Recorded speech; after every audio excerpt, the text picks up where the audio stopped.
Yay. All right, we'll see. Man, we'll we'll see whether the desktop audio gets filtered into this and so forth. Trying to get the audio routing working is a pain. All right. Well, let's see. I hear you. Okay, thanks. Um, I hear you. now, what if I just go? Can I go over to just me? Hey. So this is not the live stream, right? This is just me chit-chatting, since the agreement was that going to start at 12:30 for the revised start. I'm wondering how the echo is. Right now I'm hearing myself yeah, in the monitor, which was one of the things that I was supposed to have gotten rid of with this audio redo, but apparently I haven't quite yet. So we'll see what happens.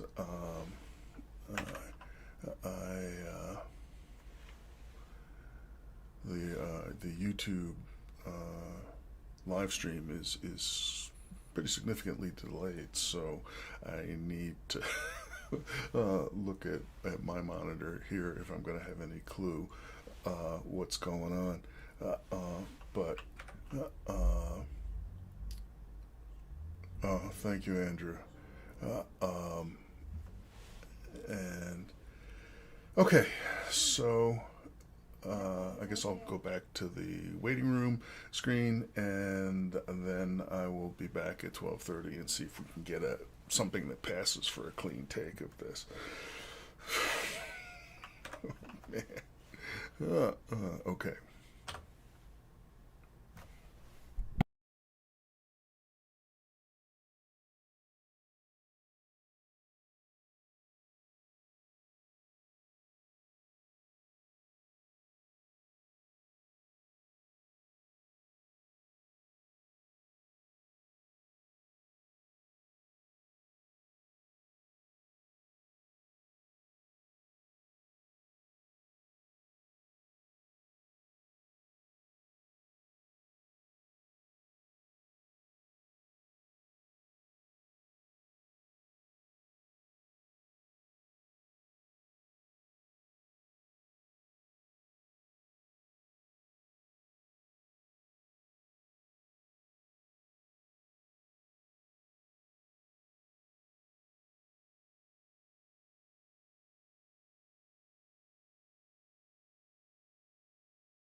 Computers keep changing the world, but their power and safety is limited by their rigid design. The T2 project works for bigger and safer computing using living systems principles. Follow our progress here on T2sday Updates. Okay. Hey folks, if you're not watching the live stream, which is quite likely, I was already messing up, second time out trying to go live. So this is already kind of confused, and we'll see how it all comes out. All right, so that was a combined demo bumper for this week's update. The Useful Valley. I'll talk about what I mean by that a little bit later. So what's been happening since the last update? The main thing that actually has taken up the time has been doing science stuff. Had two online meetings that I attended. The earlier one was the Santa Fe Institute workshop on the frontiers of evolutionary computation, which is like genetic algorithms and stuff that I used to do more than I do now. But it was nice because there was folks that I hadn't seen for a long time that I got to chat with a little bit and so forth. And my role, my official job at this meeting was to be a discussant. There were three speakers, and after each person spoke, they had questions and discussion already, but then there was a whole nother session at the end of the three of them, at the end of the first morning, that I was supposed to lead the discussion. So I did my best with that. Here's a clip from the Zoom recording. The answer is embodiment. That's what I was suggesting. And some people sort of misunderstood it, that by embodiment I must mean robots, which in retrospect is a reasonable thing to think people might imagine, but that really isn't what I meant by it. What I meant by embodiment was being about systems. So taking a systems perspective means you need to consider where your computation is actually occurring in space, how long it takes, energy, and all that stuff. Even if it's inside a Raspberry Pi or your watch or your cardiac pacemaker or whatever it happens to be, doesn't seem like that's a robot, but it's embodied.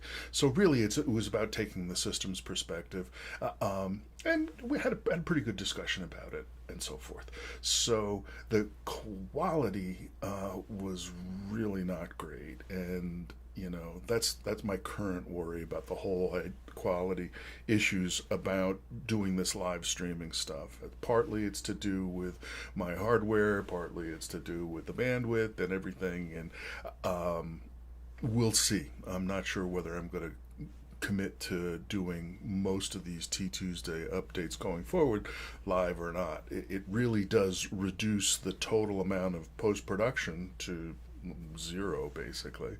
Okay, but that was the first meeting. The second meeting just last week, Thursday and Friday, the 8th workshop on biological distributed algorithms, also online. There I was giving an actual talk, and so, I screwed up the beginning of this live stream because I was trying to get the audio stuff set up, and to get all the things that you actually want out of it, it's a little bit complicated, and I didn't really get it right.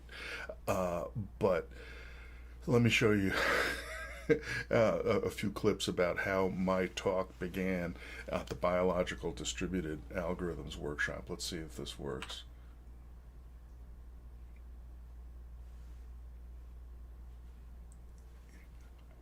I was muted.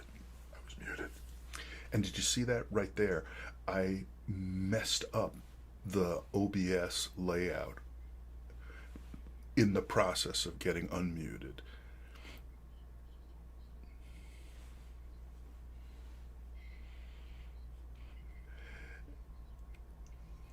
So I managed to get going. But then looking at the next slide, I realized that I had messed up the layout.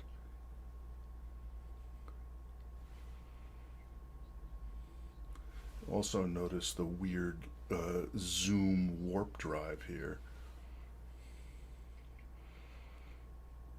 So I was trying to redo the OBS layout on the fly while giving the talk, and I now notice what's going on there. What the heck is that?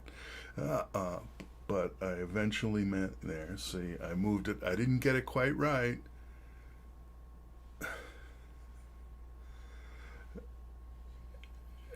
Oh, what a disaster. After that, the talk didn't go too badly, but you know that smear thing, that's the hack that I was using to do max screen.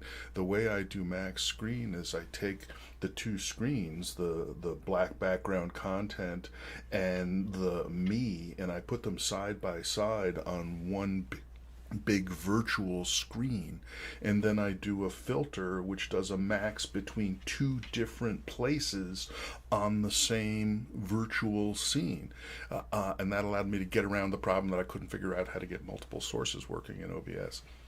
Anyway,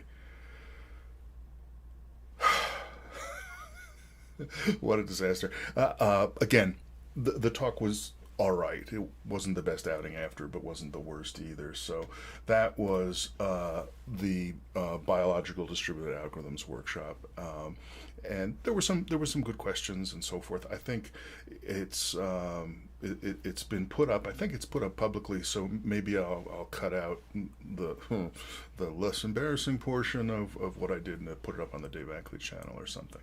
The other thing I wanted to talk about for a few minutes here, I'm going to try to keep this whole thing short. I did some more work on SIGH, Stochastic Iterated Genetic Hillclimbing, which I showed last week as a use of the diffuse plates. Again, you know, it's a neural network model that has a bunch of voters and a bunch of elected positions, and the voters say who they want to elect, and then they react to who actually got elected, and the function produces a score, and so on. So last time, the function over here, I just cheated. I made a single atom that took a bit vector representing the entire input from psi and just come up with a number. Wanted to try to do that better, and that's what I have this time. So this was the egg when you gave an event to the seed on the original psi from the last update. It popped out into these 9 atoms. Actually, it got a few more atoms before I'd shown it that image was old. Here's the new one. It's, I think, 15 atoms, and so like here, these are 2 weight matrices for psi itself. PQ, how can I do this? I'm really got to get more practice. PQ is the poll questions as before. This VV is the voter vectors that go off in this direction. But now we've got this whole new bunch of stuff, another weight matrix, and FT, those are function terms. So now we have a distributed function as well. And this last little guy, this MI, that's a migratory seed. So, you know, one of the things I wanted on top of all of this, you know, in addition to having it do the function optimization and all that stuff, it was supposed to actually be still movable feast machine. But to do that using the existing code, you have to have a plate operator way up at 1-1 on the plate, whereas in the psi plate, all the action is in the middle. The psi operator is right in the middle of the plate, so that it used to be in the lower bottom center. Now it's kind of in the middle, so that it can reach all the different parties, all the different stakeholders in the optimization process. So that MI, the migratory seed, knows it's supposed to work its way to 1-1, and then when it does, it decays into, anything that we want. In this case, it turns into a plate operator, which then controls what's going on. So that was kind of fun. And again, in the biological distributed algorithms workshop, Mike Levin, who's a Tufts computer biology wild stuff guy, I've talked about him before, gave a newer version of his familiar talk, where talking about development and how you can mess with the cells in a frog development, tadpole, and all this stuff, and have it still grow up into something that kind of works, even if it's nothing that evolution ever would have seen under natural circumstances. And part of that was, you can put stuff anywhere and it'll migrate to where it belongs. So the migratory seed to make a plate operator get up there felt kind of like that. All right, so let's take a quick look at the current version.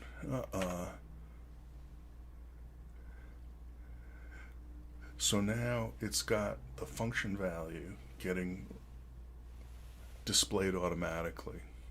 And all of this stuff over here, this is the function. This is SIGH, just like last time. But this is a whole bunch of individual terms. Each one might be satisfied or unsatisfied, and if it turns on or off,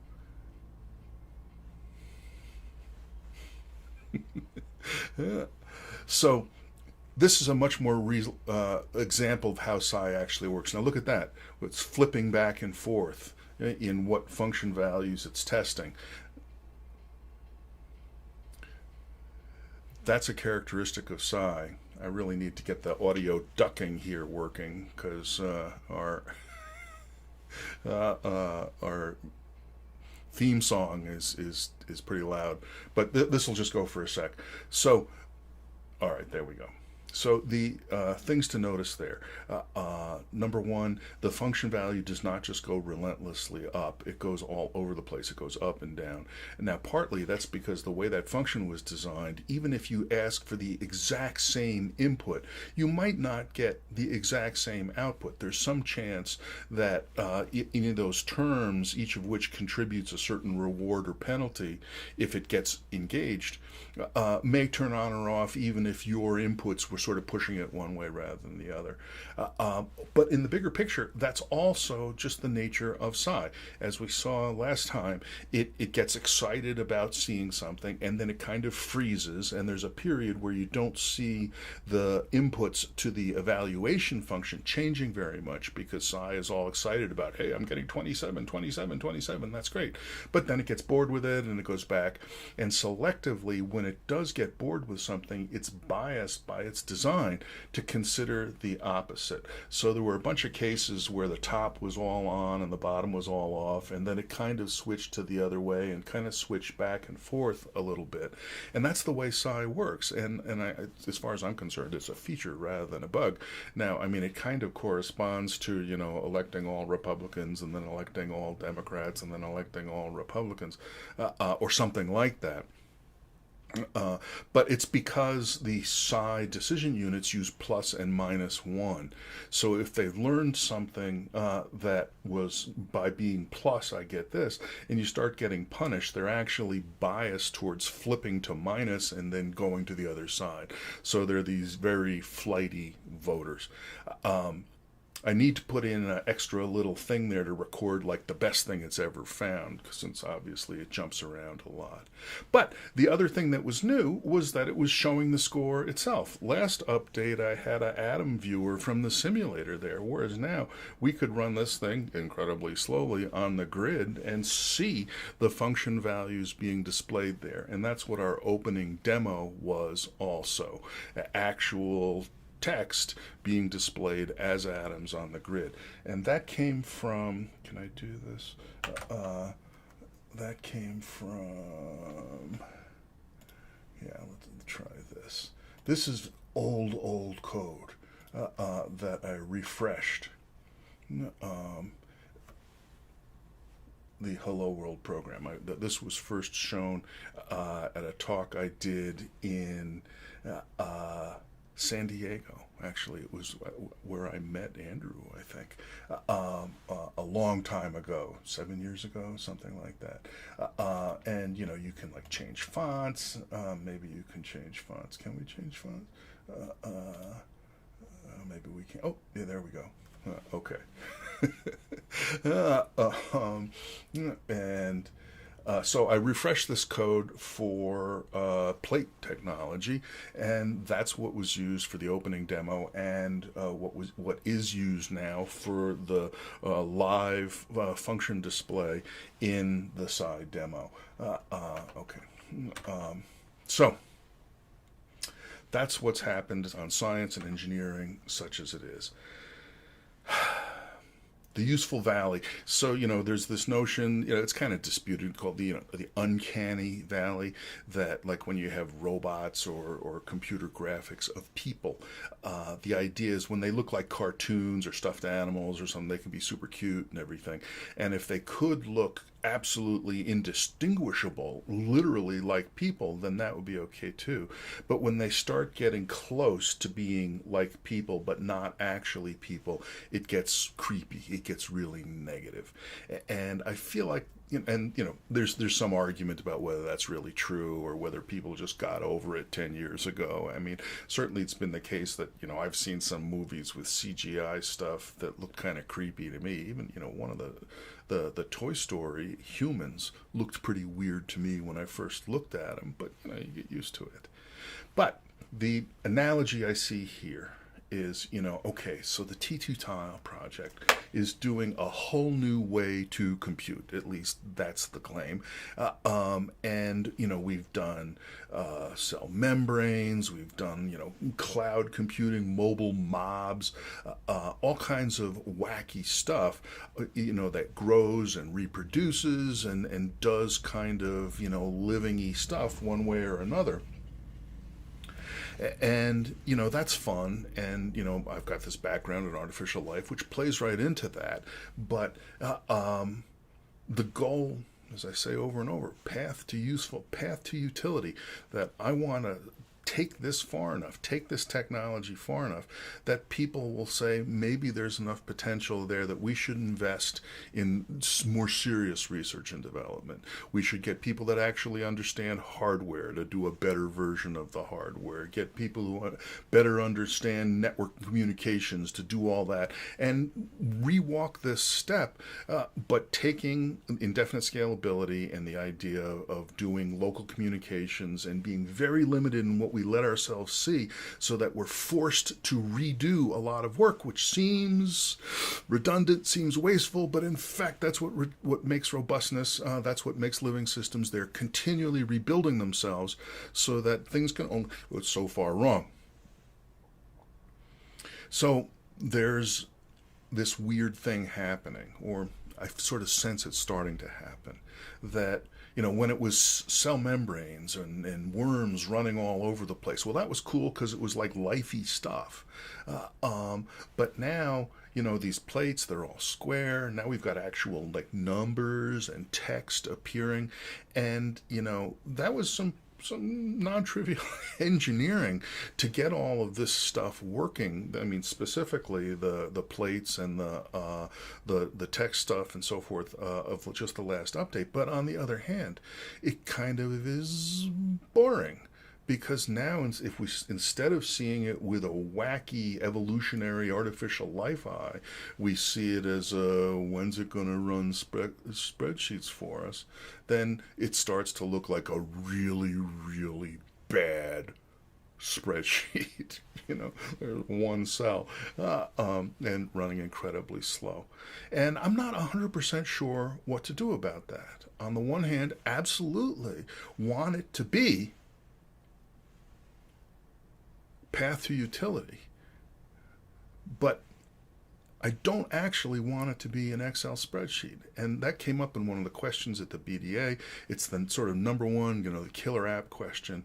And, the previous answer that we gave to this was take the grid, use it to control a simulated robot, use it to control a simulated system. And I'm still convinced that that's probably the best thing to do, to break people out of thinking that computers have to be their servants that they type on and this computer just sits there and waits. No, the computer is out there doing whatever it is in real time. But it makes me a little more cautious about what to develop next. So we'll see how that goes going forward. But it leads to my plans for the next update.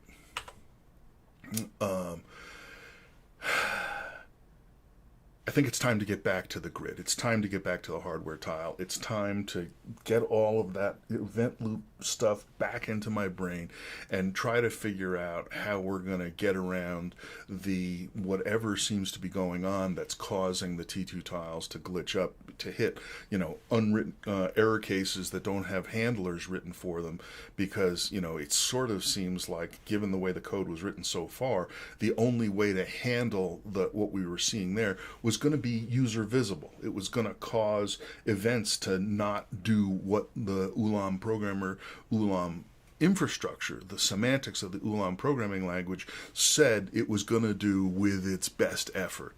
And yes, sooner or later there's going to be best effort, and best effort is going to fail, but we want to delay that as long as we can. So that's number one. Number two, get Ulam 5, the next version, out. It's 2 years late. Get serious about getting that back and ready to release, so there'll be Ubuntu packages and we can just start moving on that. So that is my goal for the next update. Get my brain going on the event loop, which was painful before, but I feel like letting it go fallow. Maybe I'm ready to dig back into it and say, okay, what the heck, let's tear it up and put retries and timeouts in, or whatever it ends up being, and collect the language stuff, which is mostly there. So that's it. I'm sorry for the folks who started in and got it messed up. I need to learn how to use this stuff better. That's the other mechanism. That's the other message from all of this. And so I will see everybody, I hope, in 2 weeks. And we'll see how it goes. I messed up 2 weeks ago in that I ended the stream. There were people actually hanging around chatting, which I wanted to chat with, but then I clicked away to another tab, not realizing that that was actually going to shut the whole thing down. So I don't know if anybody's actually listening in today or whatever. It doesn't matter. But I'm going to be careful to let the stream hang out, and I'll be happy to chat if anybody has anything to chat about. Okay, that's it. I'll see you all next time.